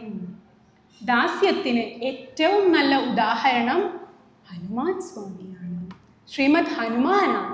ശ്രീരാമദാസൻ എന്നറിയപ്പെടാനാണ് അദ്ദേഹം ഇഷ്ടപ്പെട്ടിരുന്നത്. ആ ഹനുമാനോട് ശ്രീരാമദേവൻ ഒരിക്കൽ ചോദിക്കുകയുണ്ടായി, നിന്റെ സങ്കല്പത്തിൽ നീ എനിക്കാരാണ്? എങ്ങനെയാണ് നീ സ്വയം നിന്നെ സങ്കല്പിച്ചിരിക്കുന്നത് എന്ന് ചോദിച്ചു. അതിനു മറുപടിയായി ഹനുമാൻ ദേവൻ പറഞ്ഞു, ദേഹബുദ്ധ്യാ ത്വദാസോസ്മി, ജീവബുദ്ധ്യാ ത്വദംശക, ആത്മബുദ്ധ്യാ ത്വമേവാഹം ഇതി മേ നിശ്ചിതാമതി എന്നാണ് പറഞ്ഞത്. എന്താ പറഞ്ഞത്? എൻ്റെ ദേഹബുദ്ധിയിൽ ഞാൻ ചിന്തിക്കുകയാണെങ്കിൽ ഞാൻ അങ്ങയുടെ ദാസനാണ്. എൻ്റെ ജീവബുദ്ധി ഉപയോഗിച്ച് ചിന്തിക്കുകയാണെങ്കിലോ അങ്ങയുടെ അംശമാകുന്നു ഞാൻ. എന്നാൽ എൻ്റെ ആത്മബുദ്ധിയിൽ കടന്നു ചെന്ന് ഞാൻ ചിന്തിക്കുകയാണെങ്കിൽ ഞാൻ നിശ്ചയമായും തിരിച്ചറിയുന്ന ഒരു കാര്യമുണ്ട്. എന്താണത്? ഞാൻ അങ്ങു തന്നെയാകുന്നു. അതാണ് ഭക്തിയുടെ മൂർധന്യാവസ്ഥ, ഭഗവാനുമായി താതാത്മ്യം പ്രാപിക്കുന്ന ആ അവസ്ഥ. അതിലേക്കാണ് നാമും ലക്ഷ്യം വെക്കേണ്ടത്. ദാസ്യം കഴിഞ്ഞ് അടുത്തതായി വരുന്നതാണ് സഖ്യം. ഭഗവാന്റെ ദാസനായി നാം വർത്തിച്ച് ഒടുവിൽ നമുക്ക് ഭഗവാനോട് ആ ഭഗവാൻ എന്നുള്ള ഭയവും കാര്യങ്ങളും അപ്രത്യക്ഷമായി ഒരു സഖാവ് എന്ന മനോഭാവം വരുന്നു. എല്ലാം തുറന്നു പറയാനുള്ള ഒരു സുഹൃത്തായിട്ട് ഭഗവാൻ മാറുന്നു. ഇതിന് ഉത്തമ ഉദാഹരണമായി നമുക്ക് പറയാൻ പറ്റുന്നത് അർജുനനെയും സുദാമാവിനെയും എല്ലാമാണ്. അർജുനന് ഭഗവാനോട് അത്രയും വലിയൊരു സൗഹൃദമുണ്ട്. ആ സൗഹൃദ മനോഭാവത്തിലാണ് അദ്ദേഹം ധൈര്യമായി ഭഗവാനെ തൻ്റെ സാരഥിയാക്കിയത്. ഭഗവാനാണ് സാരഥിയായത്. എന്നാൽ ഭഗവാനോട് സാരഥിയാവാൻ പറയാൻ പാർത്ഥന് യാതൊരു മടിയും ഉണ്ടായിരുന്നില്ല. കാരണം എന്താണ്? ഭഗവാനെ സഖാവായി കാണുവാനായിട്ടുള്ള കഴിവ് പാർത്ഥനുണ്ടായിരുന്നു എന്നതുകൊണ്ടാണ്. അങ്ങനെ ഭഗവാനെ തൻ്റെ സഖാവായിട്ട് കാണുവാനായിട്ട് സാധിച്ചു കഴിഞ്ഞാൽ പിന്നീട് അടുത്ത തലത്തിലേക്കാണ് കടക്കുന്നത്. ഇതാണ് ഈ നവദാ ഭക്തിയുടെ ലക്ഷ്യതലം. ഈ 8 കാര്യങ്ങൾ നാം പറഞ്ഞത് അതിൻ്റെ മാർഗതലമാണെങ്കിൽ ലക്ഷ്യതലമാണ് നാം ഇപ്പോൾ പറയുന്നത്. ലക്ഷ്യതലം എന്ന് പറയുന്നത് ആത്മനിവേദനമാണ്. എന്താണ്? നമ്മുടെ മനസ്സും വപുസ്സും തപസ്സും ആയുസ്സും എല്ലാം തന്നെ ഭഗവാന് സമർപ്പിക്കുക. പൂർണ്ണ മനസ്സോടെ നിസ്സംശയം സമർപ്പിക്കുക. അതാണ് ആത്മനിവേദനം. ആരാണ് അതിനുള്ള ഉദാഹരണം? മഹാബലിയാണ് അതിനുള്ള ഉദാഹരണം. മഹാബലിയോട് വാമനാവതാര സമയത്തിൽ ആ വാമന രൂപത്തിലുള്ള ഭഗവാൻ ആവശ്യപ്പെട്ടു. എന്താവശ്യപ്പെട്ടു? 3 അടി മണ്ണ് ആവശ്യപ്പെട്ടു. ദാനധർമ്മിഷ്ഠനായ മഹാബലി അത് കൊടുക്കാമെന്ന് വാഗ്ദാനവും ചെയ്തു. അതിനുശേഷം ഭഗവാൻ 2 അടി കൊണ്ട് സകല ലോകങ്ങളും അങ്ങളന്നു. പിന്നീട് അവസാനമായിട്ട് ഒന്നിലും കാൽവെക്കാനില്ലാതെയായപ്പോൾ മഹാബലി പറഞ്ഞു, തീർന്നിട്ടില്ല, ഇനിയും അവശേഷിക്കുന്നു. എന്തവശേഷിക്കുന്നു? ഞാൻ അവശേഷിക്കുന്നു. എൻ്റെ ശിരസിൽ തന്നെ അങ്ങ് പാദം വയ്ക്കുക. യാതൊരു മടിയും കൂടാതെ സ്വയം അങ്ങ് സമർപ്പിച്ചു. അതാണ് ആത്മനിവേദനം എന്ന് പറയുന്നത്. ആ ഒരു തലത്തിലേക്കാണ് നാം ഏവരും എത്തിച്ചേരേണ്ടത്. ആ ഭക്തിക്ക് വിവിധ രൂപങ്ങൾ ഉണ്ടാകാം. ഗോപികമാർ കാമഭക്തിയായിരുന്നു, രാധയ്ക്കാണെങ്കിൽ പ്രേമഭക്തിയായിരുന്നു, കംസന് ഭയഭക്തിയായിരുന്നു, ശിശുപാലന് ദ്വേഷഭക്തിയായിരുന്നു, യാദവർക്ക് ബന്ധുഭക്തിയും പാണ്ഡവർക്ക് സ്നേഹഭക്തിയും, നാരദനെ പോലെയുള്ളവർക്ക് ശുദ്ധഭക്തിയുമായിരുന്നു. എന്നാൽ യശോദ, ദേവകി, കുറൂരമ്മ ഇവർക്കൊക്കെയോ മാതൃഭാവത്തിലുള്ള ഭക്തിയായിരുന്നു ഉണ്ടായിരുന്നത്. ഇതെല്ലാം തന്നെ ഭഗവാന് സ്വീകാര്യവുമാണ്. കേവലം ഭക്തി വേണം എന്നു മാത്രം.